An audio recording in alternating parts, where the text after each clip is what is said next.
Hi, I'm Dan. And I'm Xander. Welcome to Supposedly. This is a video series where we're going to unpack the myths and realities about sustainable product development. And today, we're going to talk about landfills. Supposedly, humans can't live without landfills. So Dan, when I think about landfills, what comes to mind is the ubiquity of them, and that they're something we all contribute to every day, and we're not even thinking about it. There's a sense that when I'm done with a product, I want to be able to just stop thinking about it. So I might try to throw it away. And that idea, throwing something away, what we're really saying is we don't want it anymore and we want it to be gone. But it doesn't actually ever get gone. What it ends up happening with it is it ends up in a pit in what we call a landfill.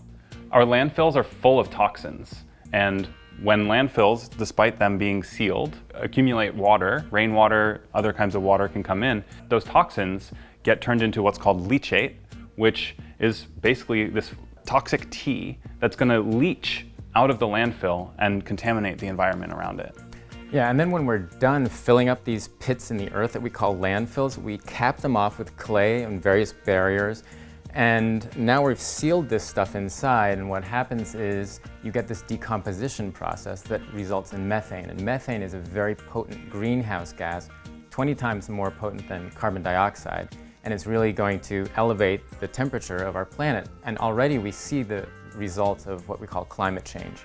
So what can we do today to help solve these problems? One thing we can do is to resist the impulse buy. We get all these advertisements, targeted advertisements, enticing us to buy things, trying to resist that. Something else is when we're about to make a purchase, maybe it's one we've also considered for a week or two. Where is this product going to go at the end of its life? What materials are part of this product? If something's made from plastic or from glass, maybe there's an opportunity to reuse it, and thinking about what it would look like actually when you're done with what you're initially buying it for and where it would go after that. Yeah, and a lot of what we do in our work is to reuse things like this inline skate wheel will probably find its way into a prototype. It came off a skate that was broken. And some of the other things that we think about, though, when we design products are typically, if we're designing this product here, we'll just think about, okay, all the parts that go into it and how it's made and how much it's going to cost. And then that might be the end of our job, but we actually need to think beyond that. We need to think, what's the next step? What happens to this next? And that might lead us to think about how we design for disassembly. Because someone's now got to take this ball bearing out of here, and someone has to remove this plastic from over here. And how do we separate these different waste streams?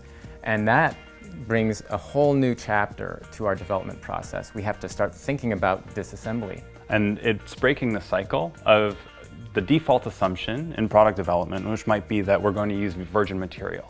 Anytime we're using virgin material, we're extracting from the earth, and we're creating more waste that's going to go into waste streams that then has to get sorted appropriately. And so these are really big challenges that by bringing them upstream earlier into the design process, we're actually making a significant impact downstream and trying to move the needle on how waste is actually reaching landfills or not reaching landfills. Yeah.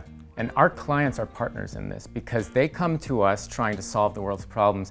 They're not going to stop by developing and delivering their product. They want to be able to take this thing back. They're thinking about the end of life, so that's really driving us to help them along that process. And that sense of responsibility, it really begs the question, geographically, who's responsible? Is a municipality responsible for their waste? Countries right now are often actually exporting waste, especially wealthier countries might export their waste overseas. So it really is as away as it can possibly get. And maybe we need to change that. Maybe we need to think about how can we keep waste responsibly here at home.